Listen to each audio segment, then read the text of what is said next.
that is the key takeaway. What you're doing when you're growing your business is you're slowly buying back your time. You're buying back your freaking humanity, so that you can have like a family, you can have a life, as well as having money. It's not like this either or thing.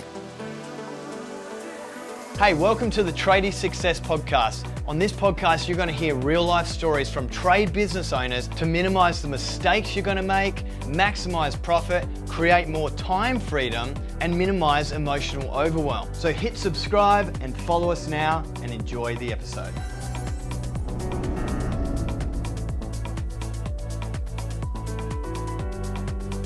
Hey everyone, welcome to the Tradie Success Podcast. Here today with Luke Ellison from previously known as Ellison Painting, but now West Hill Painting, just recently rebranded. So welcome on to the show, Luke. Thanks for having me, Greg. Man, I'd love to talk just specifically, let's kick it off, of why you rebranded. Like, what's the reason you chose to change the name of your business? Yeah, so I was previously in a business partnership with my brothers, and then that ultimately didn't work out, and we still all just sort of kept the same brand name, but just all operating as sole traders under that. And that was good for a bit for like the shared branding side, but ultimately I just wanted a bit more control over the marketing and not having to sort of double check with, two other people and just have that autonomy around it. Man, the challenge of working in partnership, whether it's in your team when you build a big team or when you've gone into business with your brothers or family members or even a friend or an ex-colleague, it presents a lot of challenges. So I'd love to talk around that to kick off the show. Like, what are some of the challenges you did face working with your family? Yeah, so I mean, like initially, there's a lot of good things, and I think this is why people get into family businesses to begin with, is that you've got that like shared relationship, and you can share those stresses in a way that you can't necessarily do with employees, because you can sort of really have a proper bitch and whinge, to each other about what you're going through, and that's that's some of the better parts to it.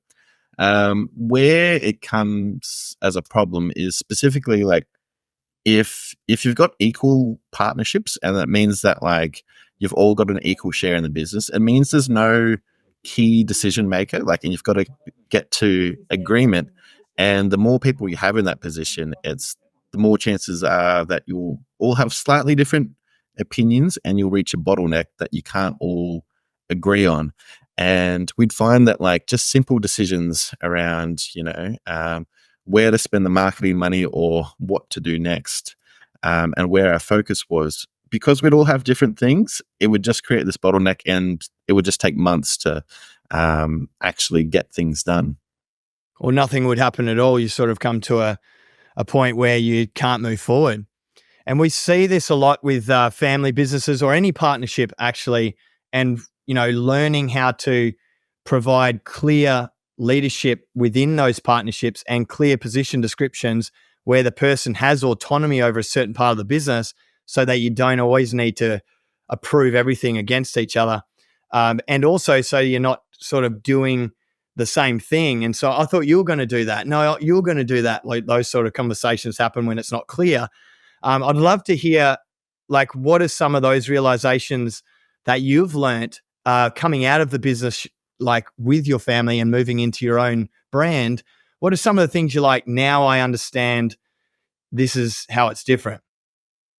Yeah, so I suppose well, definitely like the clear positions is so important, because when we were doing our three-way partnership, it was kind of like we're all kind of semi-responsible for everything. Like sometimes somebody would do a quote or whatnot, and then there's no consistency with that.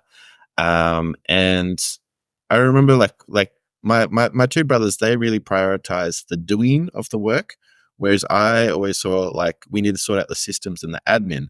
But they always thought of that as like slacking off, and you're not on the tools. And I'm like, this is piling up beyond control.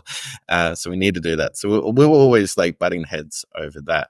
But then now, since like running my own business, it's kind of like, yeah, like there's a real emphasis on having clear roles and like getting other people on the tool so that I can focus on the systems and the admin and the marketing. Yeah, 100%. And for me, even like growing your own business, eventually you have to have those clear position descriptions. I went for so long at Response Electricians, sort of just expecting people to know how to do the job and not really have a clear position description for them. And then they would just wing it and I wouldn't have anything to compare it against. And it would become really messy. And I'll do that exact same thing you're talking about with your brothers with my staff. Like I'd be like, oh, I thought you were going to do that and I was going to do that. And then I'd do it and then I'd feel disempowered. So I think whether it's a partnership in terms of your brothers, your family, or a friend in business partnership, or it's even your partnership you have with your team, I think that's so important, critically important that you get clear on who does what in the company. And are you noticing, off the back of that, a real difference in the way you approach your team now that you have full autonomy over that? Yeah, absolutely. Well, because it's like rather than seeing it as this vague mishmash, it's more just like actual solid, puzzle pieces. And it's like you're doing this puzzle piece, and I'm currently doing these other three puzzle pieces. But in order to get to the next level, I've got to get somebody to do those pieces, and it's just like it becomes very, very clear in your mind that like you need to get people for those specific roles. You don't want somebody very general and vague bouncing between them who's not specialized in anything, and they're doing a bit of a poor job of all things, But by having those containers of the specific roles, it makes it so much easier to, plan and systemize and measure performance, as we said, because when it's all vague, it's kind of, yeah, you've got nothing to compare it to. I think, I feel that business owners are always in that mismatch, like always shifting between roles and trying to adapt to situations. Whereas employees, when we've got a clear position description, they can perform that single role and do it really well. Um, what have you noticed since having those clear positions for your team compared to not having them? Um, yeah, I think probably the biggest thing is they get to feel a bit more empowered. It's just sort of like, it's very easy to tell when they're doing their job well or when they're not doing their job well. I've implemented like performance management sort of reviews, and yeah, it's just really cool. It's just like for his specific job, role, like I'm thinking of Jamie, my main painter.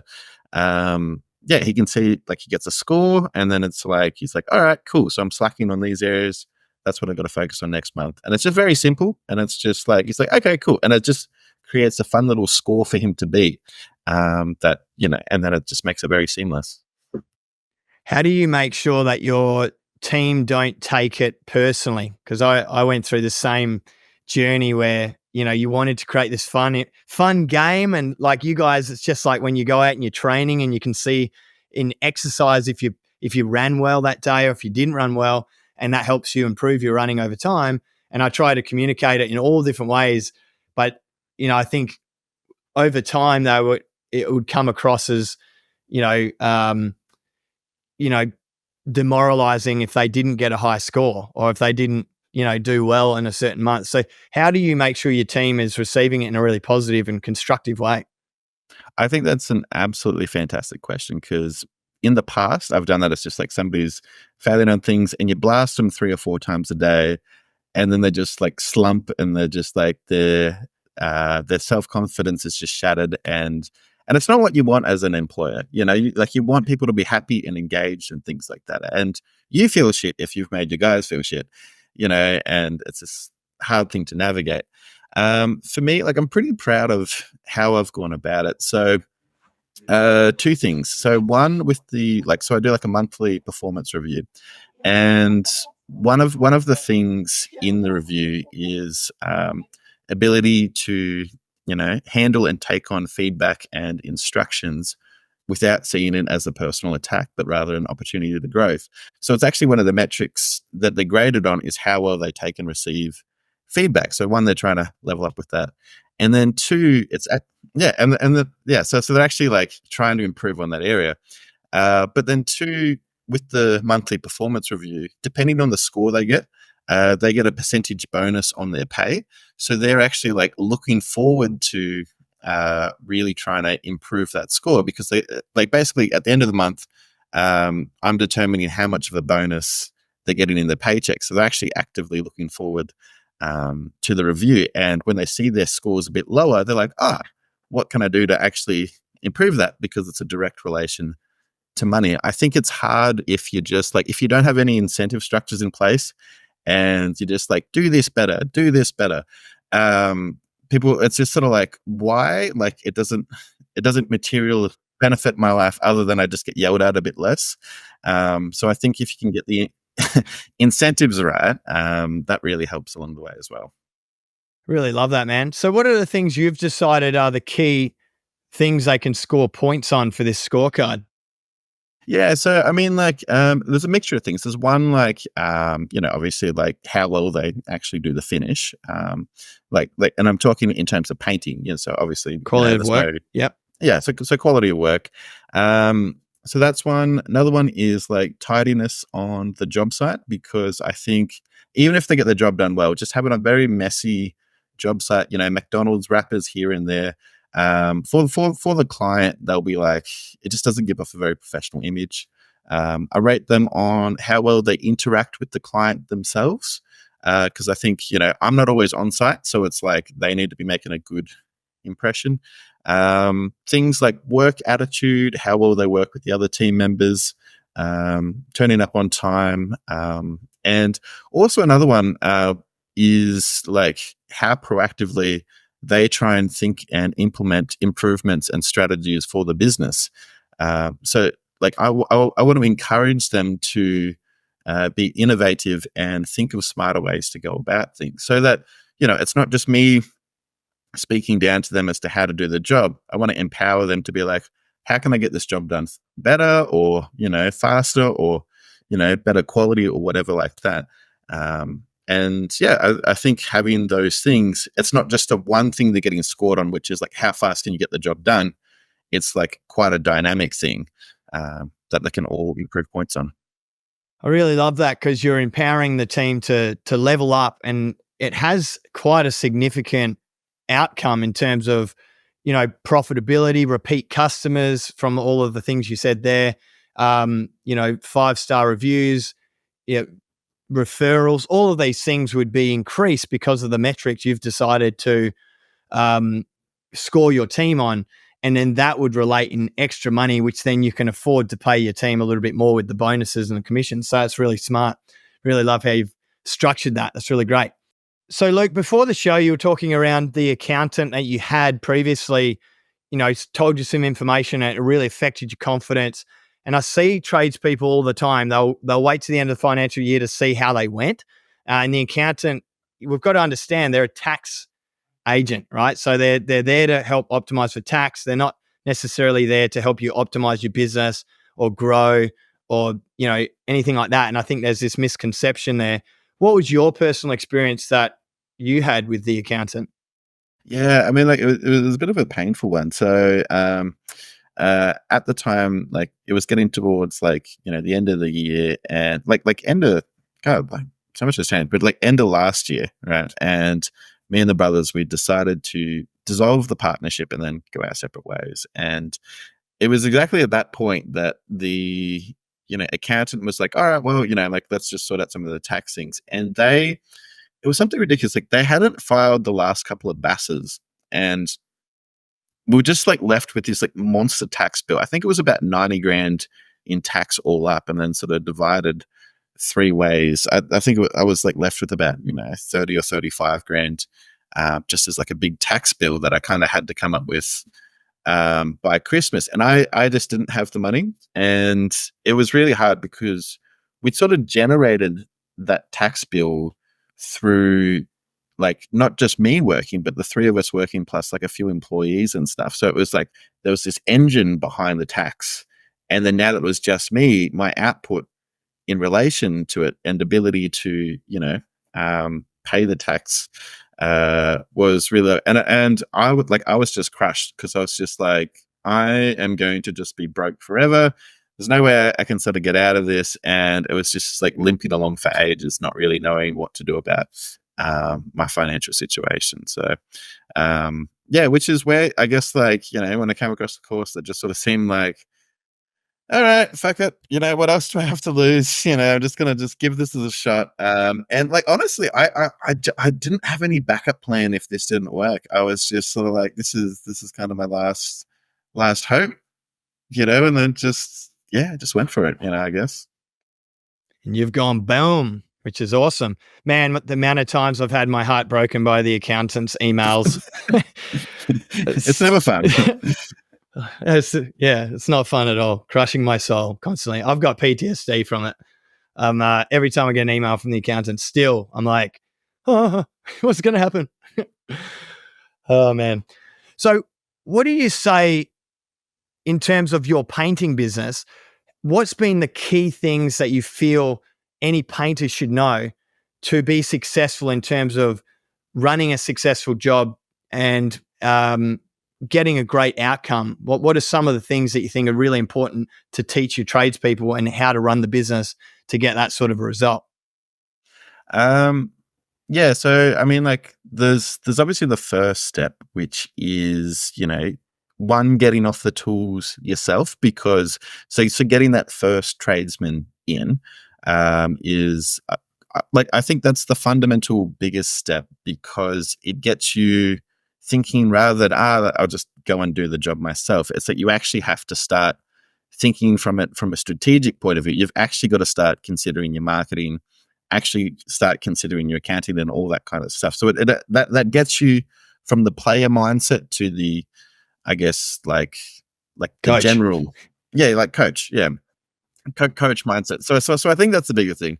But then, yeah, for the guys that already have, their own people, just recognizing that, well, two things. One, it's like, you are always your own ceiling. So it's kind of, unless you can replace yourself in what you're currently doing, that is the next limit. So it's almost like this constant process of trying to fire yourself, trying to make yourself obsolete, and then just approaching it that way and just stacking the systems, and then always just, like, I think, aiming for better branding, better marketing, better service, and just trying to improve in each of those things to just, move forwards. Love it. So, what does life look like for anyone that's in the painting industry or anything similar to that? So, square meterage, that sort of project based type of work. What did life look like before as Luke, sole trader, versus hiring your first tradesman and beyond? Like, how does life change for you? Like, what did life look like as a sole trader? So maybe people can resonate. Oh, that's me. That's what life looks like for me at the moment. Mm. I think when I was a sole trader, in some ways, it's a bit more relaxed, to be perfectly honest, because it's like you've just got to drum up enough work for yourself. But other times it can be very, very hectic and overwhelming because only you can get it done. So if you're ever sick or anything like that, it holds you back. I think probably one of the biggest things is, like, the ability to work towards improving your financial future. And what I mean by that is, I remember, like, when I was just doing the sole trader stuff, it was like this endless slog to move things forward. It's like you have no leverage. It's just your own hands. And you just stare off into the distance, like that 1,000-yard stare. And you're just like, I have to be up at, like, the crack of dawn and just on site working my butt off for the next 40 years for there to be any hope of me making enough for retirement. So I think a lot of sole traders can resonate with that. Whereas when you've actually got a viable game plan, it gives you excitement, and more importantly, it gives you hope that you can actually build a better future for yourself. It's not just going to have to be you just working these ridiculous hours to get where you want to go and provide for your family and all the rest of it. Yeah, that's bang on, man. And that's the difference between active income and passive income. So active income is you work for the money that you earn. So you could have a job and work for the money you earn. And I guess being a sole trader, you might have some more flexibility where you don't feel like going to work on Monday, so you don't, right? And there's no like boss being upset, or you're having to make that phone call to call in sick. You don't get those benefits as a sole trader. You just don't make money. And like you said, there's a huge risk. Like we see so many sole traders who come into the academy who are, injured themselves and they don't know what to do. Like they can't work at full capacity anymore. And so our primary objective is to create passive income as soon as possible. And people learn about passive income in real estate and shares and all these sort of things. But the best thing about owning your own business, if you run it like a business owner, like you've changed to, is now you have an asset, and the assets are your tradespeople who come and do the work, and your team that you develop who will continue to do the work in the operations, whether you're there or not. And that's passive income. You continue to earn even though you're not doing the active work or the billable work. Absolutely, Greg. Well, I was just going to chip in there, but yeah, absolutely. Like, for example, I'm currently on this podcast with you. Jamie is currently at the job site and he's working and he's making me money. So, it's like over the course of this podcast, I would have made an extra, a couple of $100, without me having to do anything. So I think, yeah, that's like a very good point. Yeah. And so what does life look like now? It's like you've handed over the responsibility, and you said making yourself obsolete, which is exactly what we need to do as a business owner, is continue to hand over responsibility. You've done that now. It allows you to do what? What does life look like for you now that you have tradespeople on site doing the work? Yeah, so I think, the bigger things is like, you can actually get around to working on your business rather than in your business. That's probably the biggest key thing. So at the moment, I'm in the process of like hiring my first VA to manage my emails, and then I've got an ad out to hire a second VA for the social media posting and things like that. Because, previously it's like my Facebook and Instagram page would lie dormant for months. I just wouldn't, I'd have all these like before and after photos and all that, and I just wouldn't have the time to do any of it. And it's like, and then what was the point anyway? Because it was just me and I had enough work for me. So that's where, yeah, I think when you've got people in place, you can then start to be like, all right, how can I be a bit more strategic with this sort of stuff? Yeah, because as a business owner, you're always reactive to whatever's highest priority, right? Unless you're extremely disciplined. Certainly am not that disciplined, and I'm still super reactive. We've got nearly 80 staff full time, so like it's like that's just life as a business owner. But what you have to do is get people that will be there every single day doing what needs to be done, because as the business demand expands, so does people's responsibility and requirements to get the jobs done. So it's that ever-ending sort of process to develop. But what I do have now is that ability. I could take work off tomorrow. I literally took 10 days off to be with my mum and dad who come and visit in Byron Bay. And I still pop into work for a little bit, say hi and what's going on. But I'm not required to be there, and I can do that, like click my fingers, and there's no need. But I love what I do, and I still want to be a part of my businesses. Like people think like you have freedom and you never want to work and you don't ever touch it. It's like I've been there too, and it's depressing. Like you need purpose. You need to continue to have something you're working towards. But it just takes away a lot of the stress and the pressure, and it gives you a lot more flexibility when it is becoming really overwhelming to be able to hand over more easily. Well, well, well, it's a bit like Greg. Like I don't know if you heard the quote from Simon Sinek. He's like a business dude, and he's talking. He talks about what's called the infinite game, right? And he was saying how most entrepreneurs, they take the view of like, how can I just get all this stuff done so that I can just retire in the Bahamas somewhere and never have to look at business ever again, right? Whereas he talks about building an infinite game, like design and build a game that you would want to play forever, And I think that's a far better approach to business. Like rather than trying to make enough money that you can escape, design it in such a way that it's fun for you, and you're just like, I never want to leave this. It's like imagine you could never retire, but you had to stay in business. How would you design things so that it's actually fun for you when you enjoy it? Do you know what I love relating business to is sport? And you would have heard me talk about it all the time in the academy, but like it's no different to going, I want to run my first 5K, and that's putting on your first tradie. And you do that, and then you're like, I'm going to put on a second try. I'm going to do 10K. I'm going to go and race for 10K. And you don't just want to run it, you want to run it well. So like you're constantly optimizing your training, you're looking at how you can be better. And then you're like, I'm going to do a half marathon. Then you might say, I want to do a triathlon. And then it keeps growing and you keep expanding and you get more and more fulfillment. But at the same time, you become more efficient, you become more capable. And it's not as hard as people think. People who are sole traders go, fuck that. I don't want 20 sub. That sounds like horrible.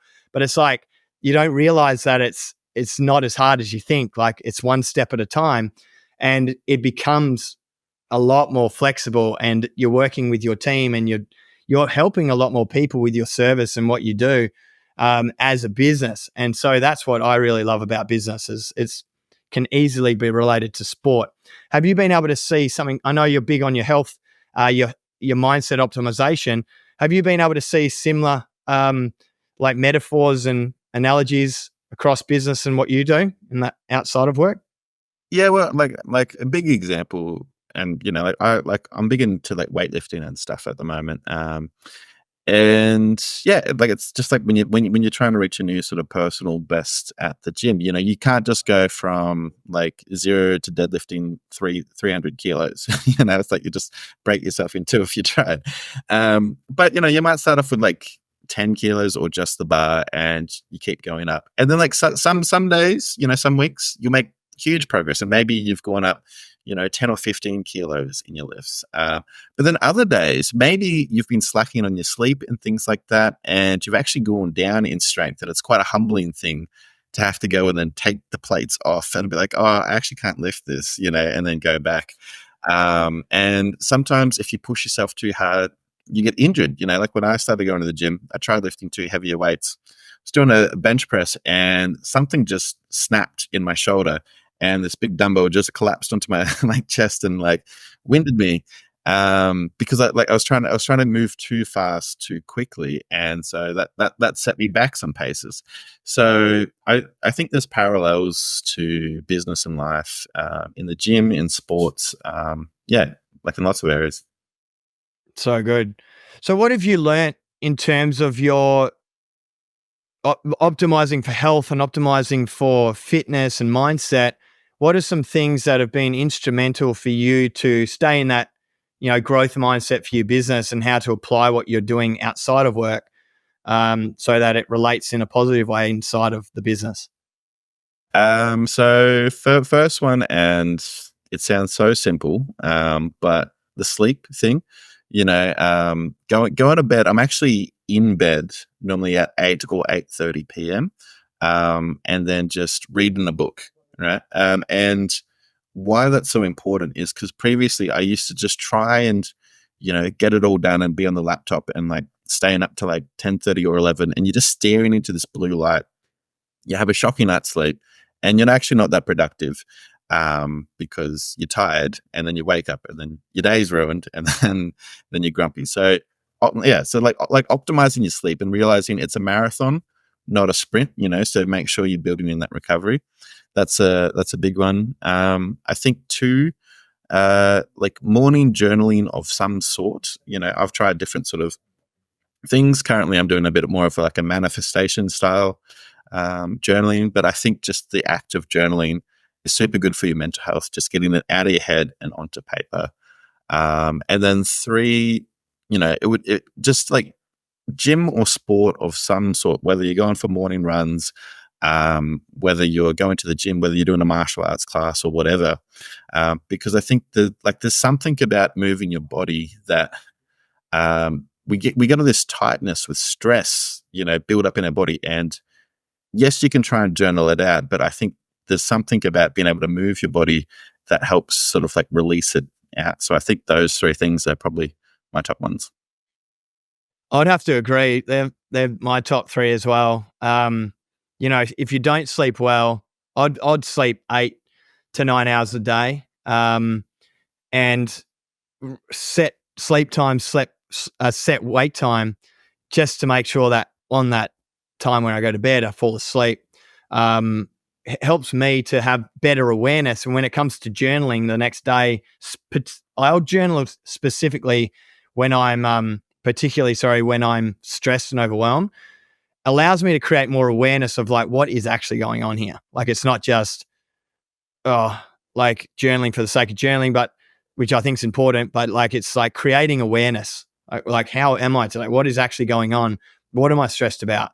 What's creating the overwhelm? Does it really need to be done right now?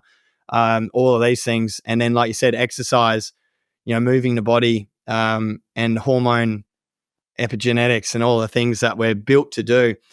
And I find it fascinating, that transition from being a tradie. I think all of us tradies are highly active people anyway. We probably didn't like sitting in the classroom. We, would prefer to be out playing sports at lunch and recess and after school. And we're active people. But when we built our businesses and we're no longer on the tools being active, it's hyper important to continue to be active in some way. And I found myself most depressed when I'm not got some physical activity happening nearly every day. So circling back on your tips around those three things, sleep for you, like what's the thing, like you said, shutting off the blue light, not looking at blue light, reading before bed. Is there anything else around sleep that you do to make sure you have the best sleep you can? Yeah, so I think like it's not such a problem now because we're in winter, but like if your room's a little bit colder, that can help you. And just like packing on the blankets, and it's like there's something about having like a cold room and you're warm. I find really good.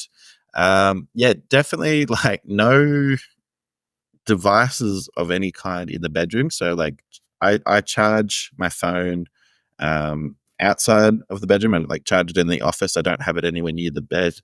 Um, and yeah, just trying to like black out as much light as you possibly can in the bedroom. So you don't have like street lights beaming in or things like that. Yeah. So just trying to make it this complete little capsule of like, noiseless, lightless box of darkness, is I think the best way to go about it. I found also I didn't know about this until we had kids, and we had this strategy for my wife and I to be able to get at least 6 hours sleep in a solid block. And the way we did it was she would go to bed really early, put her eye mask on and earplugs. And then when I'd come to bed, I'd like tell her to take her earplugs out. She'd take them out. I'd put mine in and I'd be able to, like, I'd do the late night feed with the kids. And then I'd sleep 6 hours at least with the earplugs and eye mask. And having that sensory deprivation is definitely helpful, I think, as much as possible. With journaling, like what sort of journaling have you done? What have you found most effective and how do you do it? Because I know a lot of people they think, oh, dear diary, like da da da da da, but it's not like that. I've got my inspiration from a lot of Stoic writing and, Marcus Aurelius's book Meditations, how he writes in third person. I find that really helpful where I'm sort of talking to myself and coaching myself through situations. But what are the things that you've done that's worked for you and what do you think is most effective?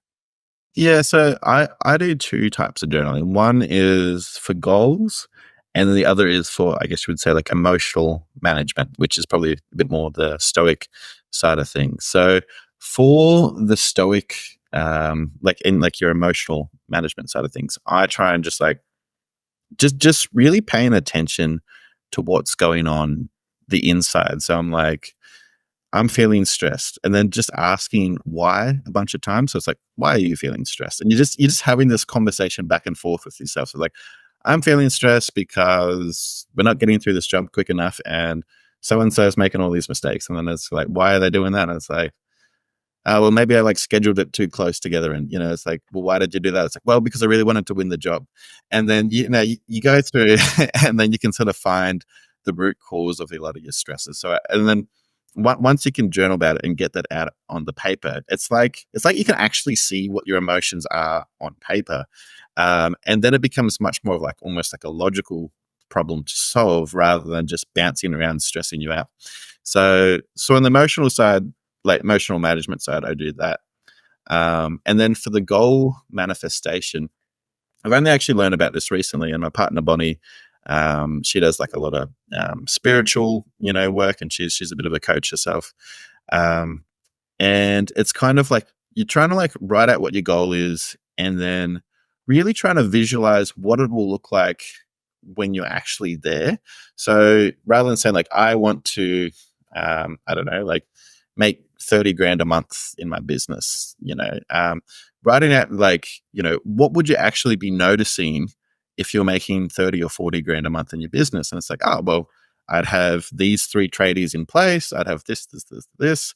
And then, yeah, working through, it's like, all right, well, what would I need to get ready for that? And then just sort of building it up from there, and like making it so it's such like a tangible vision, rather than, I think a lot of people just write goals almost as like a wish list to Santa. That like they're just like, I want a Ferrari, I want a a private jet, and they're like, but there's no thinking or planning as to how to actually get there. So yeah, that that's kind of the two ways I use journaling. Yeah, I love that. I think it's really important with goals to be hyper specific and actually, like you said, make it measurable and time specific. You need to know when you got to get it done by, because that will tell you if it's possible or not. Like, I want a private jet by next year. It's like, probably not going to happen unless you're super, super lucky on cryptocurrency somehow. I just bought $200 of this random coin, and it went to $30,000 a coin, and I bought it at 2 cents. So yeah, it's one of those things that it's probably not going to happen. But there's some goals which most tradies would probably relate to. Is we just want to have a house, we want to have the ability to go on some holidays, we want the ability to have a flexible schedule, choose the way we live our life, not be controlled by the business. That's a lot more tangible, and it's really achievable. Like, we can see guys in the academy going from, being on, like I was saying, that active passive income earner for the business, to the business, the whole operation running by itself within a year. And we're seeing it over and over again now, specifically with what we've been doing over last year in our program. So, what would you say in terms of, that realization for you? Like, what's in terms of goal setting, what's something that you've done that has become a reality because of the way you do your goals? Yeah, cool. Yeah, so like I suppose even just you know like finding my first sort of like good tradie, like previously it was just kind of like, I don't even know how we did before, but it was basically when I was in the partnership with my with my brothers, it's like, if somebody, like, we just like sit around and wait for somebody to apply. There wasn't a lot of proactiveness, but yeah, like with Jamie, I really wrote that out and just really sort of tried to visualize who my ideal person's going to be. Like, like what are the traits, like what sort of culture I'm building, and then designing the ad, to try and appeal to that type of person. And yeah, it was like amazing. It like only took like a week or so from doing that he popped in, and then we've replicated the process with Jason. And yeah, he just popped in and was just like, this is great.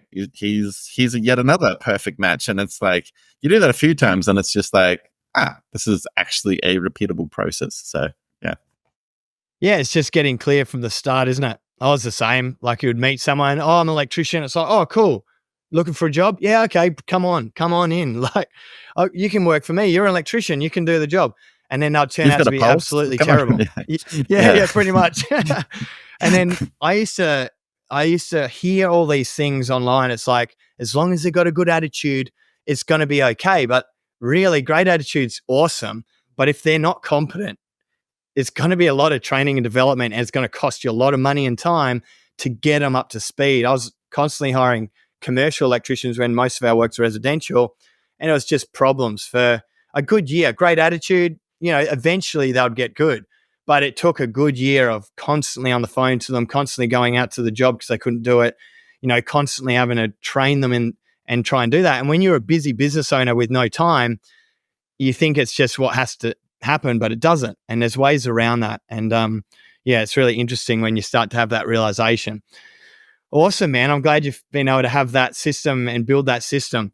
So, what else do you think's really important lesson that you've learned in business that you could pass on to other tradespeople um, that are in a similar situation as you have been? I suppose, yeah, like realizing that's kind of like what, like, there's a saying like, what got you there won't get you here. And I remember hearing that a while ago, and it's kind of like, the things that you needed to do to get you to one level aren't the same things you needed to do to get to the next level. And it's like at each stage, it's like looking at what your strategy is and being like, okay, if I keep going as I'm going, is that actually going to get me where I want to go? And if not, it's time to actually change the plan, change the strategy, and do that. Like at the moment, I'm in the process of, getting these virtual admins up and running and getting them to run, the social media while I'm still doing the ops management. But, to get to where the level, I've got my own private jets and whatnot. It's like it's going to have to change like a good 4 or 5 times, probably way more than that, at each level after I sort of mount that. So just being open to like, look, yes, you're going on this path and it might be going well for a while, but staying open to like, if there starts to become signs that, okay, it might actually need to change strategy, and sometimes in a complete 180 direction, to get to that next level, I think is a very key one. Yeah. Where do you get the awareness? Like, where do you get the signs? What are the things that are helping you understand the new ways of doing things to teach you about that stuff? Like honestly, like a big part of it is like the tradie course, because like I'd read about systems and stuff before. Like a lot of entrepreneurs have read like the E Myth by Michael Gerber, like and like have some awareness of systems. But I think what's left out of those books is kind of what you have to focus on depending on what stage you're on.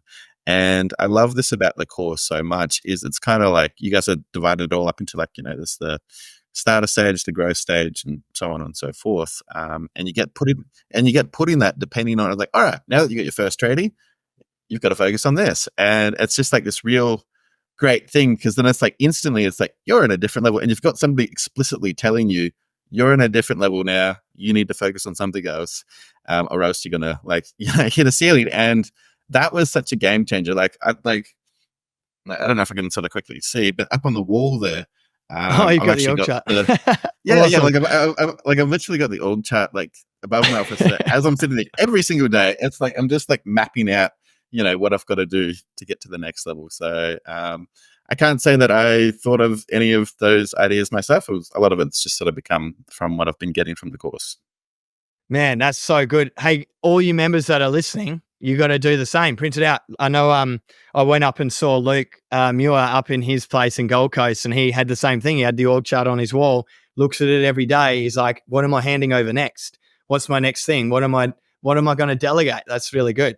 And man, you will. You've got your own unique experience, and you've got your own unique path, and you're going to be adapting and changing. The more you learn and more you implement, you're going to have these little adaptations which are specific to your situation, your team, your culture, your the area you work and your trade you're in. So there's, while in the early stages at the moment, you will continue to adapt and create your own model, which is going to be really unique and exciting. And that's what makes you and your brand so different to everyone else. So it's exciting times. What do you feel, since we're talking about that, has been the biggest realization then from the academy? What's the biggest takeaway?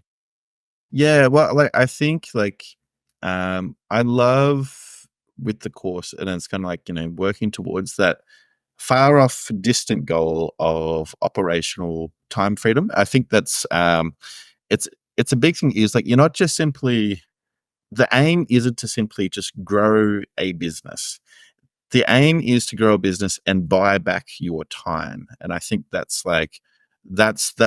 the key takeaway. What you're doing when you're growing your business is you're slowly buying back your time. You're buying back your freaking humanity, so that you can have like a family, you can have a life, as well as having money. It's not like this either or thing. And I think that's such a good motivating factor. So yeah.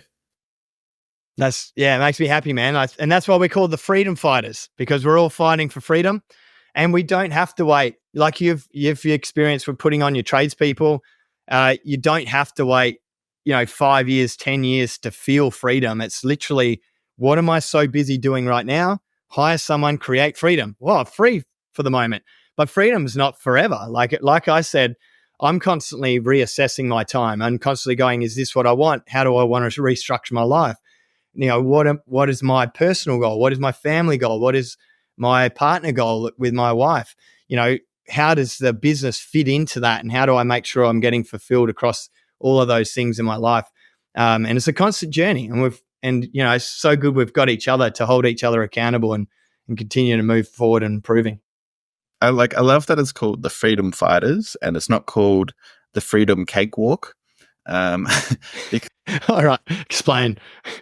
because absolutely at each level you'll hit different levels of stress, and it's like, even with as well as you guys lay it out in all the lessons, yeah, it is it's tough. It's a legitimately tough thing to build a huge business. It makes it easier, having all the strategies and the lessons and things like that, but there's definitely an element of you have to fight for this. You've got to dig deep and push and keep going. So I think you chose the name well.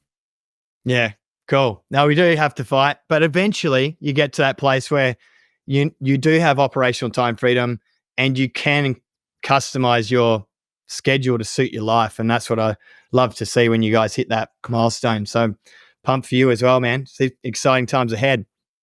Mm. Bro, what an exciting chat. I've really enjoyed today. I've really enjoyed your experience, and the tips that you've shared have been awesome. And can't wait to see you continue to grow in the academy. Thanks for joining us today. Any last words for any painters out there? What do you think, for painters that want to really push themselves and do better and not just get stuck in the hamster wheel? What would you recommend to those guys? Yeah, I would say that look, eventually you're going to get old and it's going to get harder and harder to work, and you need to find a way to replace yourself at some point.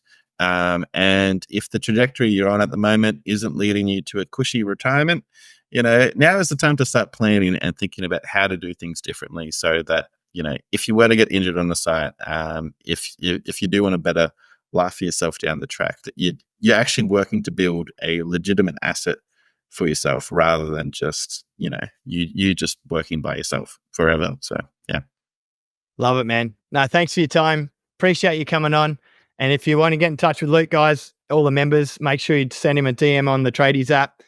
And thank you for being a part of us, man. Awesome. Thanks for having me, Greg. Hey, guys, it's Greg here. Thanks for listening to the podcast.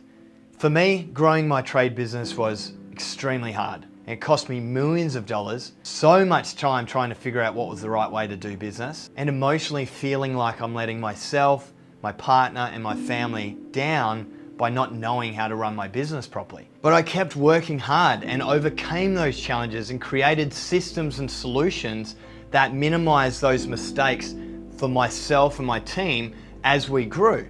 Now, Response Electricians, go and Google it. We've got over 1,700 reviews on Google. We've won awards like Electrician of the Year and Service Business of the Year, both state and nationally.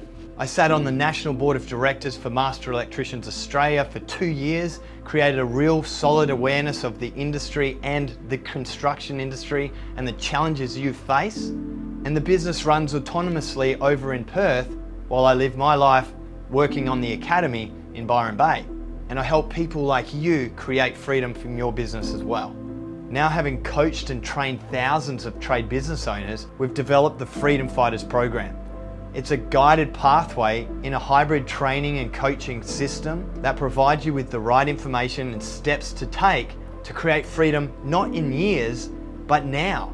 You can actually create more freedom from your business sooner than you think. So click the link and have a free strategy session with one of our academy experts to fully understand how you can create more time freedom from your trade business, generating more profit, better culture, and more growth in less time.